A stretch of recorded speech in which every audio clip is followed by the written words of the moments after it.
안녕하세요. 저는 40대 아줌마이고 아들 하나와 같이 살고 있습니다. 저는 재혼을 했었습니다. 이번 사연에서 그 얘기를 좀 해볼까 해요. 잘 키운 아들 하나 건사하길 바라는 게 저의 유일한 삶의 목표인데 이번에 처음으로 위기를 좀 겪었어요. 이런 곳에 사연을 쓰게 될 줄 몰랐는데 처음 쓰는 사연이 좋지 못한 내용이라 씁쓸하네요. 그래도 제 이야기가 누군가에겐 공감으로 와닿지 않을까 싶어요. 좋은 말, 좋은 글이 없더라도 비슷한 고민만 보면 알게 모르게 위로가 되잖아요. 저도 다른 사연자분들 글을 보면서 위로 많이 받았거든요. 부디 제 글도 누군가에게 위안이 될 수 있었으면 좋겠네요. 제가 30대일 때 남편이 대장암으로 일찍 세상을 떠나 일찍 외롭게 살았어요. 그래도 제게 착한 아들이 하나 있었는데 그게 저의 유일한 버팀목이었습니다. 아들은 초등학생일 때부터 제가 혼자 키웠어요. 우리 아들만으로도 제 마음 안이 가득 차는 기분이었지만 그래도 한편으로는 우리 가족이 이렇게 단출해질 줄 알았으면 차라리 애를 2명 낳을 걸 그랬나 싶은 생각도 들더라고요. 저를 위해서라기보단 아들을 위해서 말이죠. 아들에게 저마저 없었다면 어쩔 뻔했나 그런 생각도 많이 들었어요.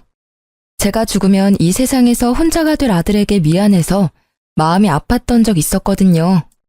형제가 있는 게 외동보다 덜 외로울 거잖아요. 하지만 제가 그 사실을 깨달을 수 있었던 건 남편이 세상을 떴기 때문이라서 대비를 하기엔 너무 아무것도 몰랐습니다. 고로 제가 다시 시간을 돌린다고 해도 저는 아들 하나만 낳고 돈 버는 데에 시간을 치중했을 것 같네요. 아무튼 그래서 저는 더 악착같이 살았습니다. 아들이 외롭지 않게 또 부족하지 않게 키우려고 많이 신경 썼어요. 아빠가 되어줄 순 없지만 아빠의 몫까지 해주려고 최대한 노력하며 살았습니다.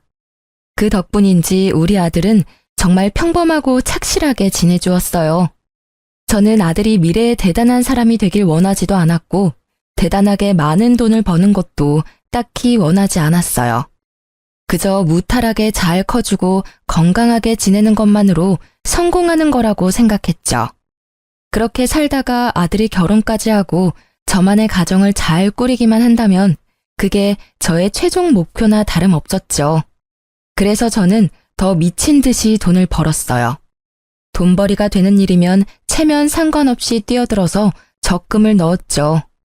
제가 가진 게 없으니까 우리 아들이 기 안 죽으려면 그 방법밖엔 없더라고요. 아들이 먼 훗날 결혼할 때 기 죽어서 장가가면 안 되잖아요. 그거 하나만 바라보고 사니까 돈 버는 게 딱히 힘든 줄도 모르고 살 수 있었어요. 저한테는 돈 일절 안 쓰고 차곡차곡 모으는 게 일도 아니었죠. 가난한 제 형편에 그나마 다행이었던 건 아들이 큰 병을 앓은 적이 없다는 건데요. 아무래도 죽은 남편과 제가 아들을 지키려는 집념이 강했기에 하늘이 그 기도를 들어주신 게 아닌가 싶네요.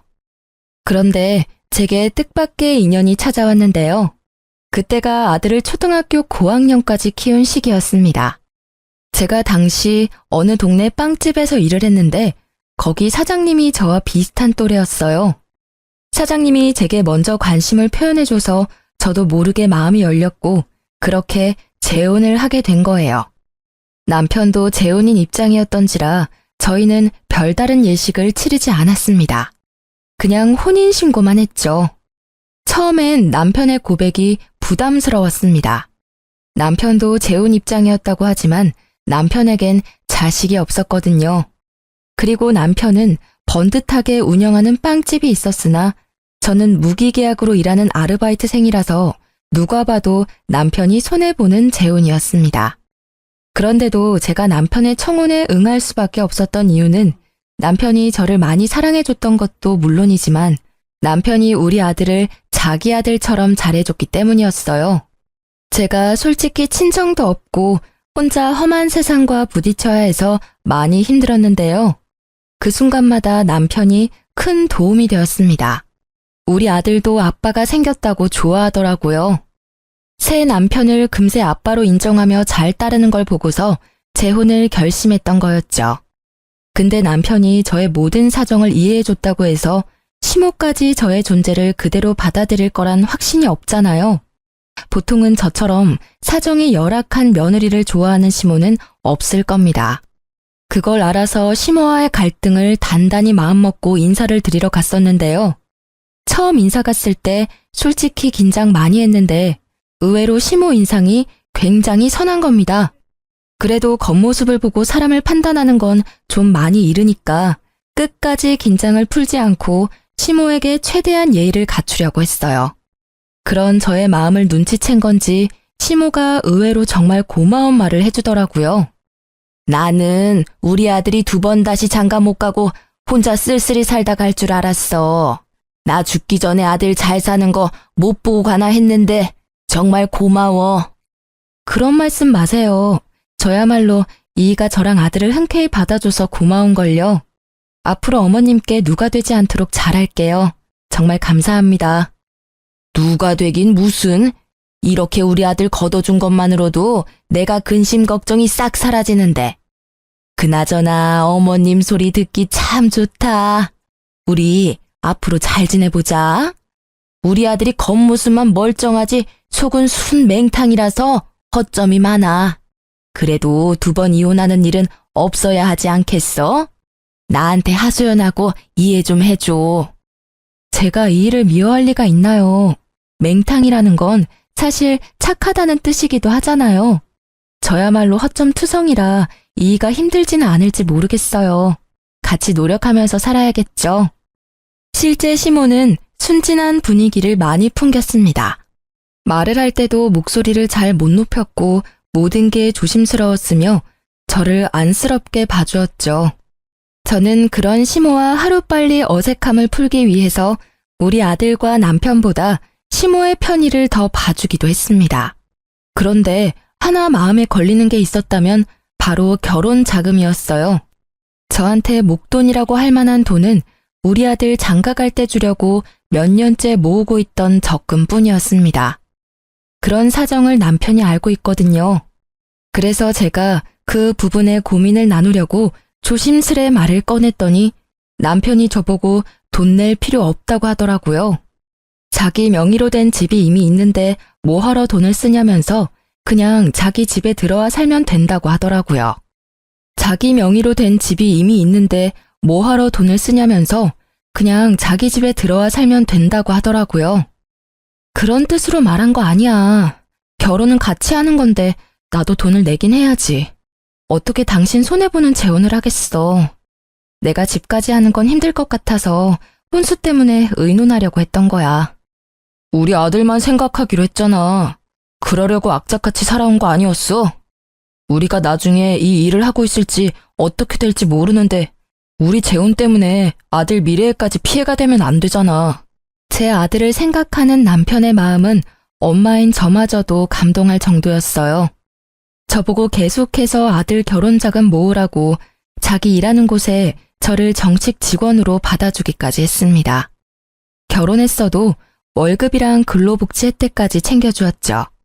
그런 고마운 남편의 마음 덕분에 저는 재혼하는 데에 돈을 거의 안 들이게 되었습니다. 그렇다고 받기만 할 순 없었어요.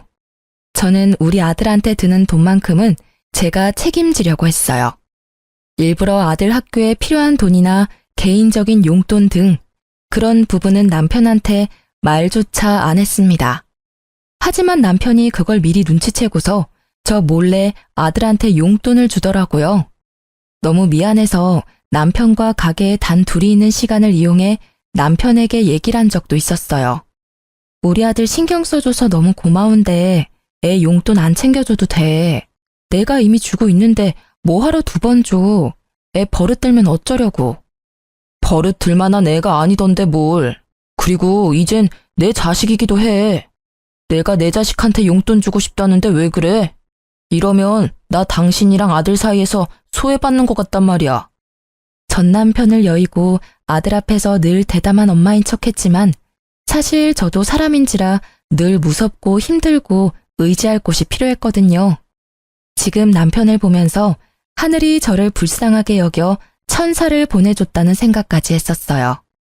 재혼인데도 이런 남편을 얻었다는 것이 제게는 굉장한 축복이었습니다. 남편만이 제게 잘한 것도 아니었어요.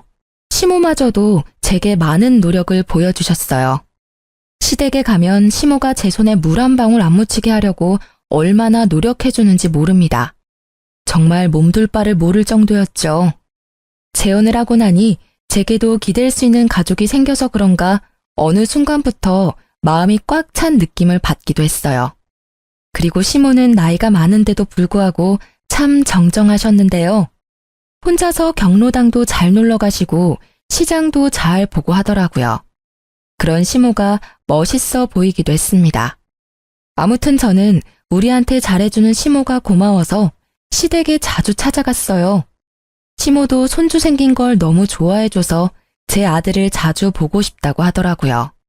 그래서 친해질 겸 우리 아들이 학교를 마치면 저랑 남편이 퇴근할 때까지 시모와 같이 있게 했습니다. 그렇게 재혼 생활을 보낸 지 1년 정도 지났을 때였는데요.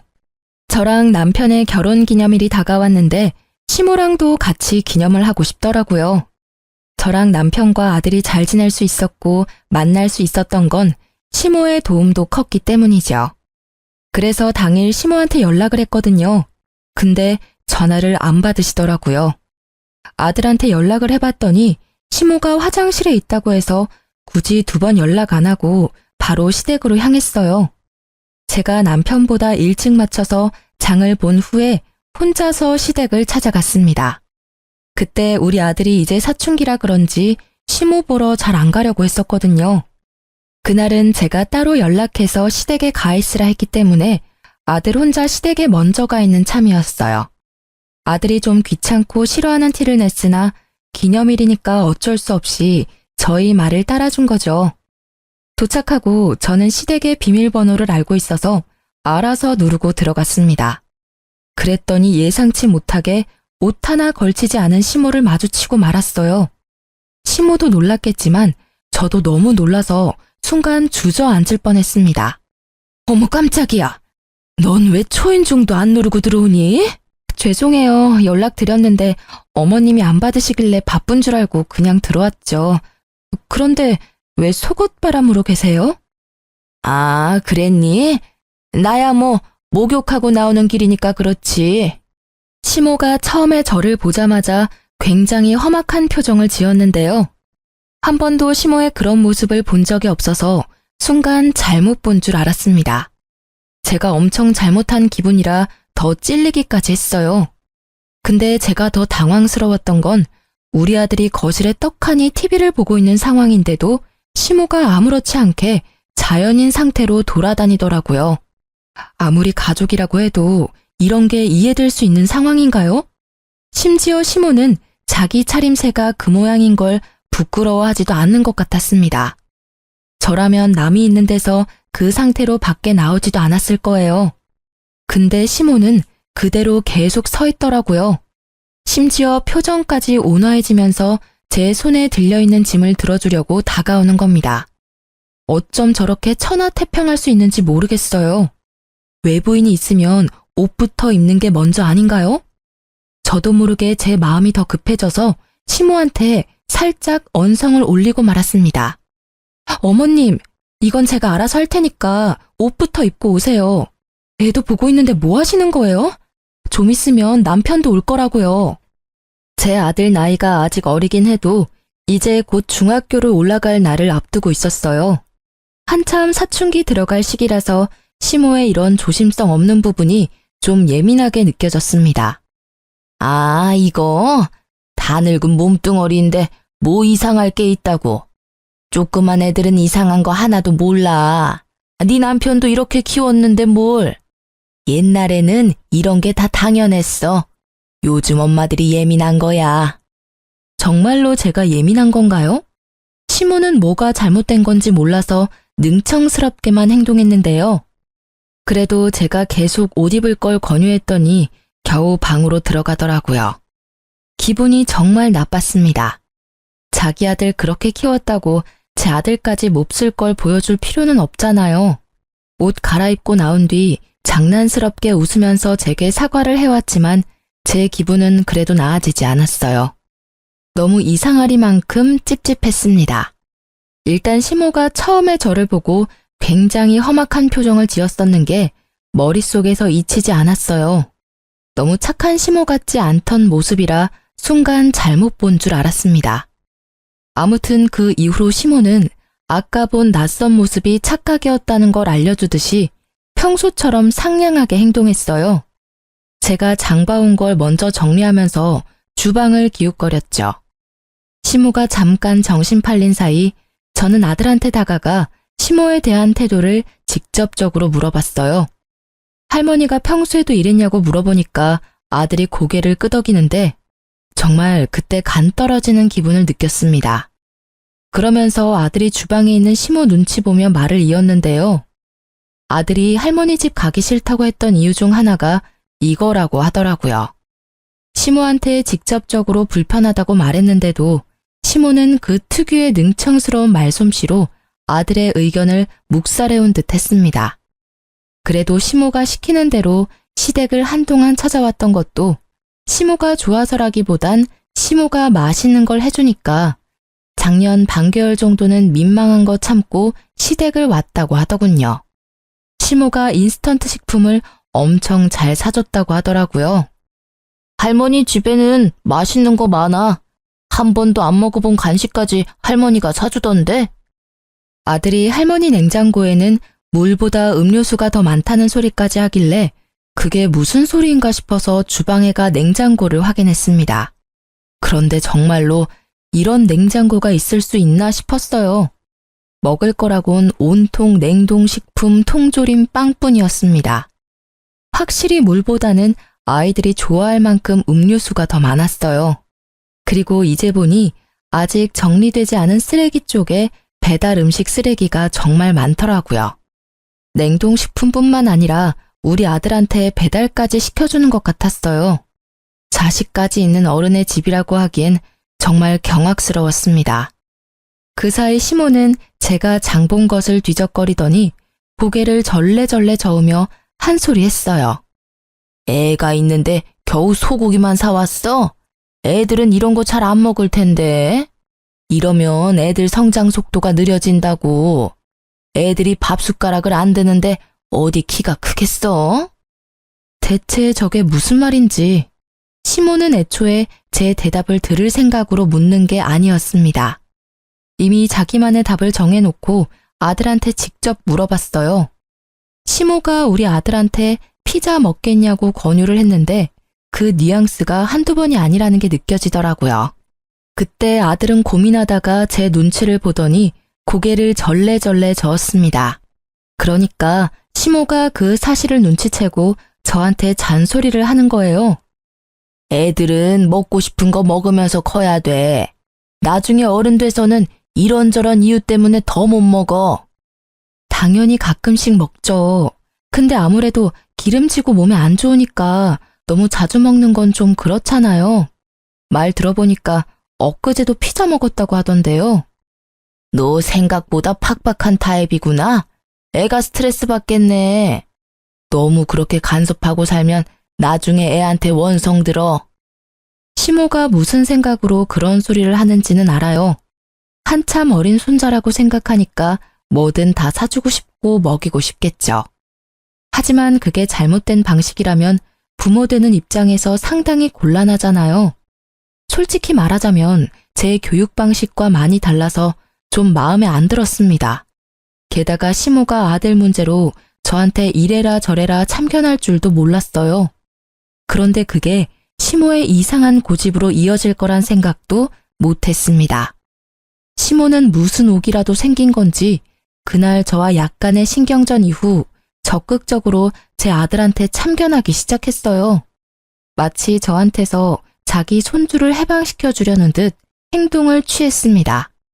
제가 자리만 비우면 시모가 아들한테 제 험담 비슷한 걸 했어요. 엄마가 이런 거 못하게 하지? 이 할머니 집에 오면 얼마든지 할 수 있고 놀 수 있고 먹을 수 있어. 다른 애들은 다 그렇게 사는데 내가 보기엔 네 엄마가 너무 팍팍한 것 같아. 이러면 친구들 사이에서도 뒤처지지 않아? 저희 아들이 말을 많이 하는 걸 안 좋아하는데 시모가 계속 아들한테 말을 시키면서 아이한테 나쁜 영향을 끼치더라고요. 그래서 웬만하면 제가 아들에게 굳이 시댁 가보라고 시키지 않았어요. 아들도 오히려 편해하더라고요. 시모가 저한테 전화해서 아들 얘기를 해도 친구랑 놀러가서 집에 없다고 말하며 시모와의 약속을 피하게 만들었어요. 그렇게 지내는 게 불편했지만 그래도 아들이 시모랑 같이 있는 것보단 나았습니다. 그러던 어느 날이었어요. 아들이랑 단둘이 있는 시간에 남편이 택배를 한가득 챙겨오는 겁니다. 엄마가 괜히 외식하는데 돈 쓰지 말고 집에서 해 먹으라네. 아들이 좋아하는 걸로만 골랐대. 엄마도 참 손자 사랑이 넘쳐. 남편이 들고 온 건 전부 다 냉동식품이었습니다. 그걸 보니까 한숨이 나오더라고요. 심지어 남편은 한참 크고 있는 아들의 영양 섭취는 생각도 안 하는 건지 삼시세끼 냉동식품 먹으면 식사 준비도 안 힘들고 좋겠다고 하는 거예요. 저는 시모가 자리에 없는 김에 그제야 남편한테 시모에 대한 불만을 얘기했어요. 해야 할 것 같았습니다. 아무래도 애랑 어머님이랑 거리를 좀 둬야 할 것 같아. 어머님이 생각보다 애 앞에서 너무 조심성이 없더라. 애랑 같이 있는데도 옷을 입지를 않으셨대. 무슨 자연인처럼. 그리고 작년까지만 해도 어머님이 우리 애 매일 봐줬잖아. 그때 매 끼를 인스턴트만 먹였대. 그게 왜? 엄마는 그냥 손주가 이뻐서 표현하는 건데. 원래 할머니들이 그런 거야. 다른 집은 매질하는 할머니도 있다는데 맛있는 거 사주는 할머니면 완전 100점짜리 아니야? 그 마음은 알지. 근데 방식이 잘못됐잖아. 우리 아들 이제 사춘기라서 어머님처럼 조심성 없는 태도로 대하면 점점 예민해질 거라고. 걱정하지 마. 아무 문제 없어. 나도 그렇게 자랐는데 당신 나랑 결혼할 때만 해도 전혀 몰랐잖아. 예민한 건 당신이 더 예민한 것 같은데 요즘 왜 그래? 그래도 남편은 이해를 해줄 거라 믿었는데 제 말을 전혀 못 알아듣는 듯 했습니다. 남편은 말이 안 통하고 시모는 계속 애한테 안 좋은 영향만 주니 결국 저 혼자서 조치를 취해야 했어요. 할 수 없이 저는 아들이 시댁에 절대 가지 못하도록 학원 보내는 걸로 방법을 취했습니다. 정말 다행히도 아들 학원 덕분에 시모랑 아들 만나는 횟수가 대폭 줄어들었어요. 그러자 시모가 불만이 쌓였는지 다른 수를 쓰기 시작했는데요. 이젠 직접 우리 집을 찾아오기 시작한 겁니다. 집에 너무 자주 찾아오는 것 같더니 손주 얼굴 한번 보고 간다는 핑계로 집에 눌어붙어 있는 시간이 늘어갔어요. 그렇게 오래 죽치고 앉아있다 보면 당연히 귀가 시간이 늦어지잖아요. 그럼 자고 가기도 하셨는데 이젠 그 횟수가 많아지더라고요. 그러면서 어느 날엔 제가 불평이라도 할까봐 미리 선수치기도 했습니다. 우리 아들 집인데 내가 좀 들락거린다고 신경 쓰이는 건 아니지? 내가 원래 우리 아들 집에 자주 왔다 갔다 했었거든. 너네 신혼 1년 즐기라고 그동안 참아줬으니까 이제는 같은 가족끼리 안 그래도 되잖아. 물론 저랑 남편이 결혼 자금 아낀다고 결혼식을 안 했고 제가 모은 돈을 아들 위해 쓰라고 혼수조차 안 하긴 했습니다. 제가 남편과 부부이지만 어떻게 보면 남편 집에 얹혀 사는 게 맞아요. 하지만 그렇다고 이미 가정이 생긴 집안에 멋대로 들락날락 하는 게 말인가요? 재혼하고부터는 엄연히 저랑 남편의 집이잖아요. 대체 왜 시모가 1년 정도는 봐줬다고 생색을 내는 걸까요? 시모는 집도 따로 있으면서 자기 아들 집까지 자기 집이라 생각하는 것 같았습니다. 시모가 한마디 두마디 할 때마다 얼마나 뻔뻔하게 들렸는지 몰라요. 자기가 뭘 실수하고 있는지도 전혀 모르는 얼굴이었는데 그게 은근히 사람 속을 터지게 했습니다. 여기서 제가 불평하면 저만 이상한 사람이 되는 거였어요. 시모가 상황을 그렇게 만들어 갔으니까요. 무엇보다 시모가 제 아들 일에 참견하는 걸 넘어서 남편에게도 만만치 않게 신경 쓰기 시작했는데요. 점점 시모 위주로 돌아가기 시작하는 집안 분위기를 보면서 우리 가족이 잘못될까봐 그게 제일 무서웠습니다. 일단 남편한테는 자기 아들이니까 이래라 저래라 제 입맛에 맞도록 지시를 많이 했고요. 우리 아들한테는 자기 손주니까 나이 많은 자기가 멋대로 키우려고 이렇게 저렇게 시켰죠. 그걸 남편이 신경 안 쓰고 내버려 둔다는 것도 제 스트레스를 키우는데 한몫했습니다. 솔직히 이건 좀 아니잖아요. 그래서 저는 참다 남편을 따로 불러서 시모가 우리 집에 자주 오는 걸 불편하다고 얘기했습니다. 그러니까 남편이 뭔가 곤란하다는 듯 착잡한 표정으로 되받아쳤는데요. 엄마가 혼자 지내기 외롭다고 합가하지. 내가 그러자고 했어. 얼마 전에 부동산한테 얘기해서 엄마 집 정리 중이야. 뭐? 그걸 왜 나한테 한마디 말도 없이 마음대로 진행해? 당신도 엄마랑 지내는 거 좋아했잖아. 엄마한테 자주 찾아가길래 그럴 바엔 같이 사는 게 낫겠다고 생각했지. 그건 옛날 일이지. 지금은 어머님이 우리 애한테 이상한 영향 끼쳐서 불편하단 말이야. 어머님이랑 우리 애 안 마주치게 하려고 내가 일부러 학원까지 보냈는데 말이 이상하다. 우리 엄마가 무슨 짓을 했다고 그렇게까지 소외시켜. 그리고 여기 내 집이야. 당신도 우리 집에 얹혀 살고 있는 입장인 거 몰라? 내가 내 집 마음대로 사용하겠다는데 왜 불만을 가져? 이게 무슨 청청병력 같은 소리일까요? 시모가 합가 제안을 한 것만으로 충격인데 저에게 선택권도 없이 남편 마음대로 시모와의 합가를 준비하고 있었다는 것은 그야말로 배신이나 다름없다고 느꼈습니다. 이것도 제가 예민한 걸까요? 남편은 어차피 우리 둘 다 일하러 나가는데 아들이 혼자 집에 있으면 저녁 챙겨줄 사람 없으니까 시모가 있는 게 좋지 않냐고 하더라고요. 남편이 우리 아들을 생각하는 방향과 제가 우리 아들을 생각하는 방향이 점점 크게 달라지는 것 같아서 곤란했어요. 당신이야말로 말 서운하게 하네. 나랑 우리 아들이 얹혀 산다고 생각했던 거야? 그래, 맞는 말인데 그래도 당신은 우리를 가족으로 생각하고 함께 사는 거라고 말해줄 줄 알았어. 뭐 어찌됐든 우리 애도 이제 중학생인데 누가 간섭하는 거 스트레스 되거든? 어머님이랑 절대 못 붙여놔. 당신이 말 못하겠으면 내가 어머님한테 가서 말씀드릴게. 남편과 싸우는 한이 있더라도 절대 합가는 막아야 했어요. 그래서 시모를 정말로 찾아갈 생각이었는데요. 그럴 필요가 없었습니다. 우리 싸우는 모습을 마침 집에 들어오던 시모가 다 듣게 되었거든요. 저랑 남편은 시모를 발견하고 무척 당황했어요.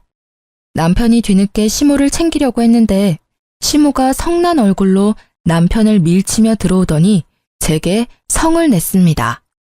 네가 날 아주 짐짝 취급하는구나. 무서워서 못 살겠네. 내가 어디 네 아들 잡아먹을까봐 그러는 거니? 그동안 속으로 나를 끔찍하게 욕했겠네. 늑다리 할망구가 어줍잖게 가족이라고 설쳐대서 보기 싫었겠다. 그래, 네 소원대로 내가 꺼져줄게. 시모는 그대로 삐쳐서 집을 나가버렸습니다.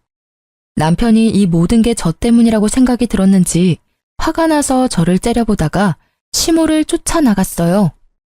그리고 그날 남편은 시모를 달랜다고 시댁에서 잠을 잤죠. 결국 합가 얘기는 더 꺼내지 못했습니다. 그러는 동안 시댁 정리는 멈추지 않고 계속 진행이 되었어요. 합가를 앞두고 마음이 너무 심란했습니다. 결국 같이 사는 방법밖엔 없는 것 같은데 이게 혹시 저만 스트레스인 건가 싶어서 아들의 의견이라도 묻고 싶었어요. 그날 밤 아들이 잠자리에 들기 전 아들 방에 찾아가 대화를 좀 나눴습니다. 그러다 아들 입을 통해서 알게 된 당황스러운 사실이 있었어요. 이건 제가 전혀 예상하지 못했던 일들이었습니다.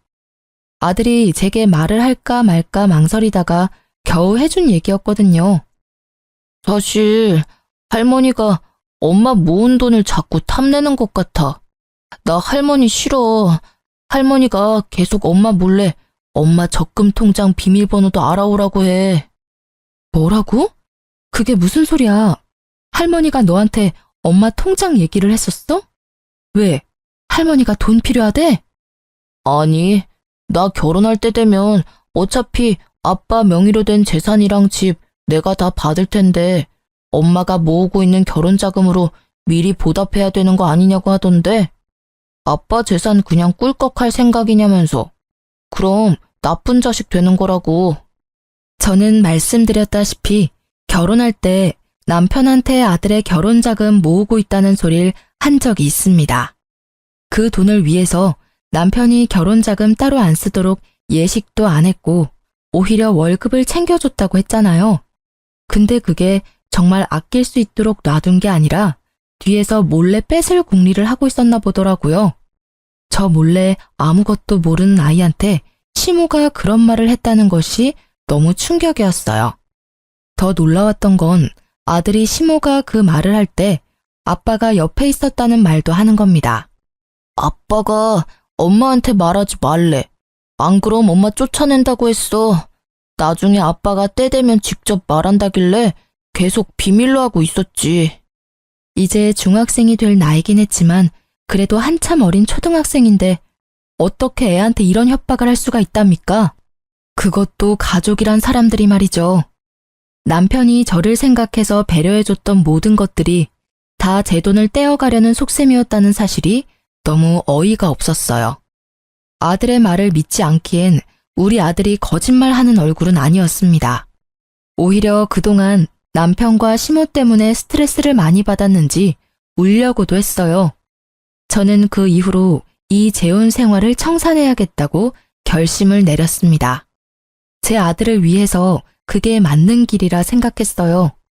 아들이 할머니랑 아빠가 무섭다고 하는데 어떻게 좋은 가족이 될 수 있겠습니까? 이혼을 마음먹은 저는 그날부터 변호사 사무실을 몰래 알아봤어요.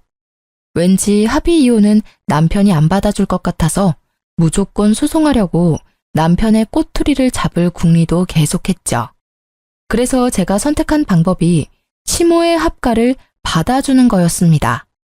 어차피 시모가 집을 팔아넘긴 거라 합가를 할 수밖에 없는 상황이었지만 그걸로 남편한테 더 이상 트집을 잡진 않았어요.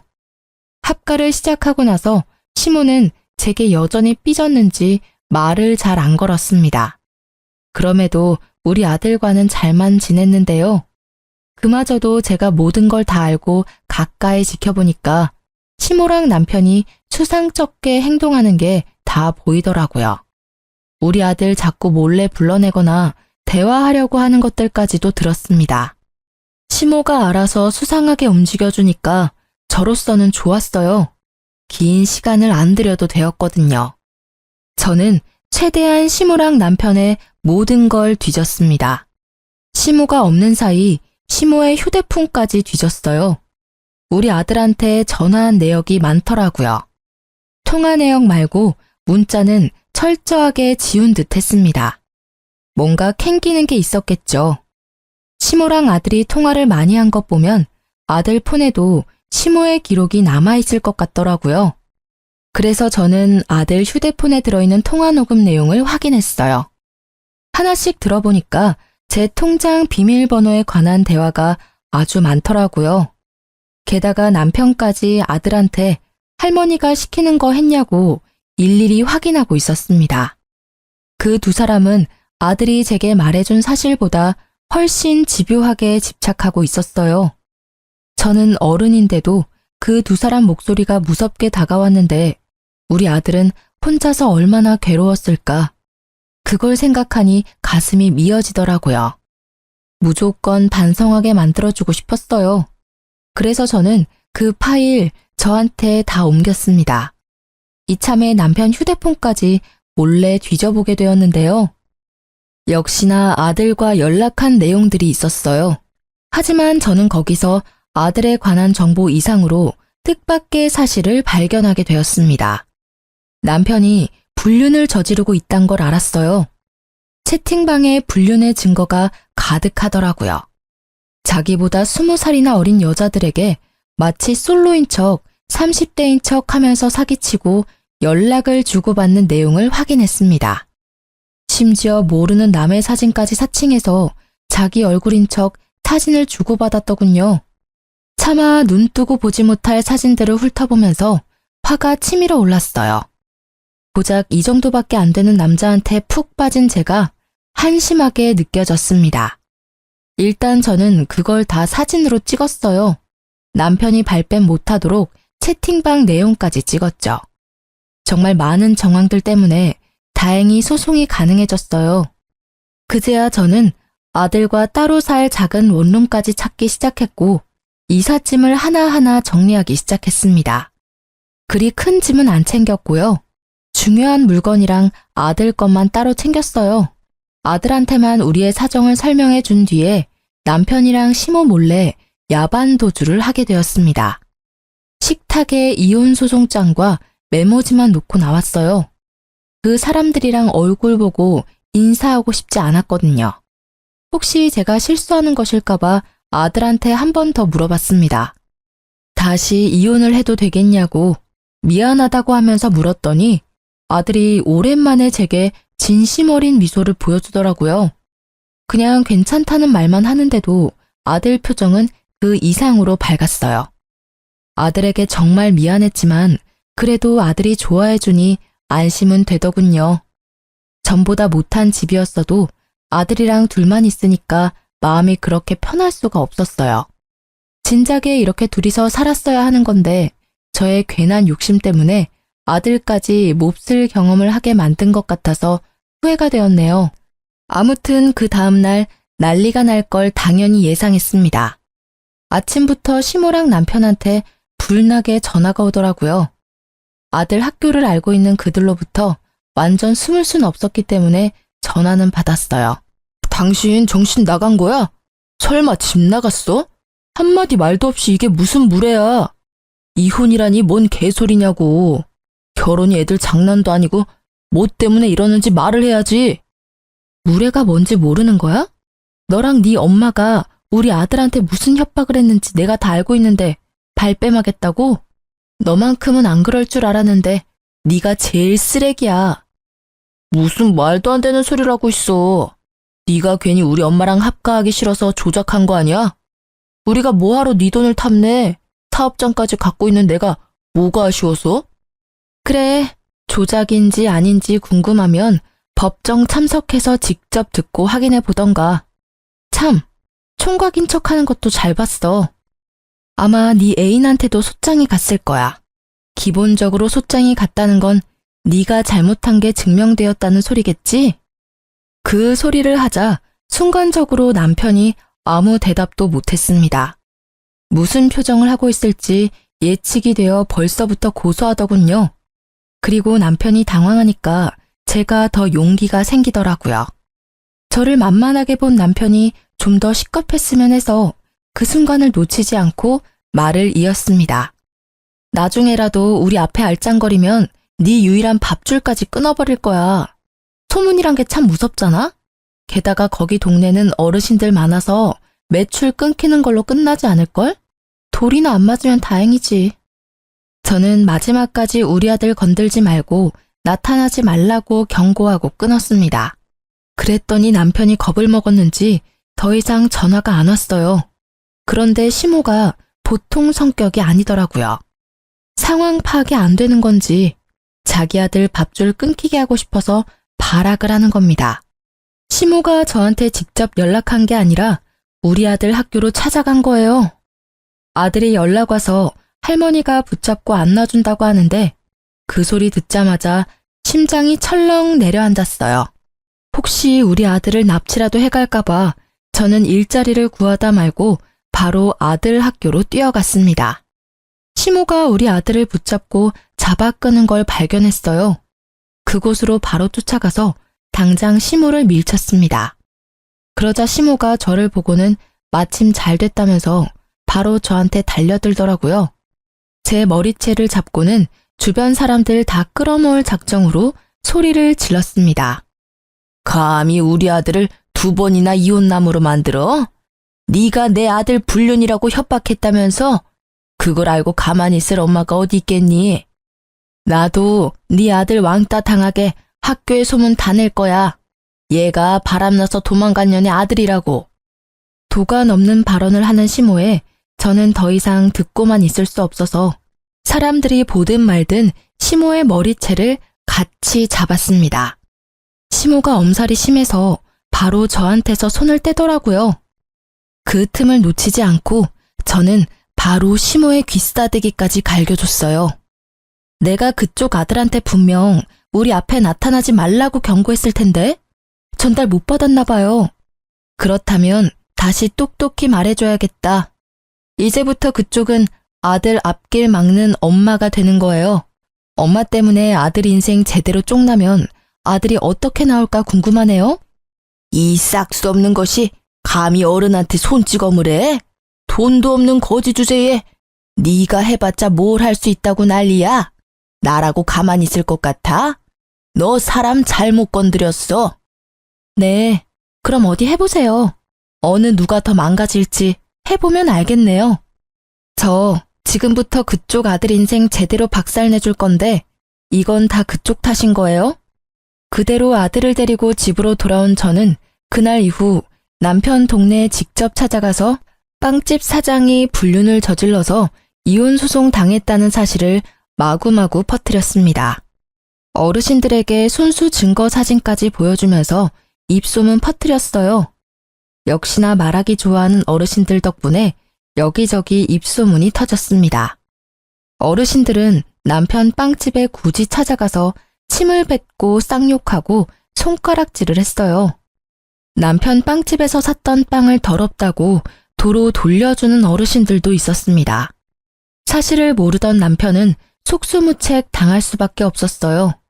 빵집 이미지가 제대로 망가져서 남편 가게 매출은 뚝뚝 떨어졌고 남편이 그냥 거리만 지나가도 쓰레기를 처맞는 수준이 되었습니다. 남편은 이렇게 일을 만든 것이 저뿐이라고 생각했는지 저한테 전화가 왔더라고요. 이혼해 주겠다잖아. 이건 약속이랑 다르지. 당신 때문에 동네에서 고개를 못 들고 다닌다고. 어떻게 한 입으로 두 말을 할 수가 있어? 내가 너한테 뭔 짓을 했다고. 넌 아무 짓 안 했지. 네 엄마한테 물어봐. 네 엄마가 갈 때까지 가보자는 식으로 나오길래 나도 갈 때까지 가주겠다고 약속했을 뿐이야.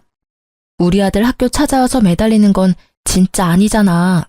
원망하고 싶으면 네 엄마를 탓해야 될 거야.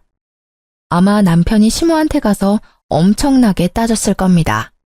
그럼 시모가 제 탓으로 화살을 돌리면서 변명을 하겠죠. 결국엔 두 사이의 갈등이 산불처럼 불어나서 멀어질 거예요. 제가 진정으로 원하는 결말이네요. 아쉽게도 결말을 두 눈으로 확인하진 못했어요. 두 사람이 급하게 이사를 가는 바람에 그 뒤로는 어찌 사는지 모르거든요. 아마 둘 다 나이가 많아서 새 출발하기는 좀 많이 어려울 겁니다. 그들과 반대로 저는 재산 분할 소송까지 해서 남편 명의로 된 집값까지 조금 얻을 수 있었어요. 작은 원룸에 단기 계약으로 들어가 있었는데 그 기간이 끝나면 전세로 집 하나 구할 수 있을 것 같아요. 현재 아직 단기 계약 원룸에서 지내고 있습니다. 다음 달이면 계약 만기인데 아들 방 하나, 제 방 하나 있는 곳으로 미리 찾아놨어요. 지금 우리 아들이 중학교 입학을 앞두고 있거든요. 집을 그 주변으로 찾아놨는데 우리 계약이 만기될 때까지 자리가 있었으면 좋겠네요. 글을 쓰면서 재혼을 해버린 제 자신을 다시 한번 반성하게 되었습니다. 정말 좋은 시간이었어요. 누군가에게 위로의 말을 듣는 것보다 이렇게 글 쓰는 것만으로도 마음의 정리가 될 줄은 몰랐네요. 앞으로도 정리하고 싶은 일들이 생기면 종종 들려야겠어요. 여러분들도 사연에 한번 도전해보세요. 생각지도 못한 위안을 받게 될 겁니다. 답이 보일 수도 있는 거고요. 그럼 이제 글을 마무리해야겠네요. 들어주신 여러분들 좋은 밤 되시고 시간 내주셔서 고맙습니다.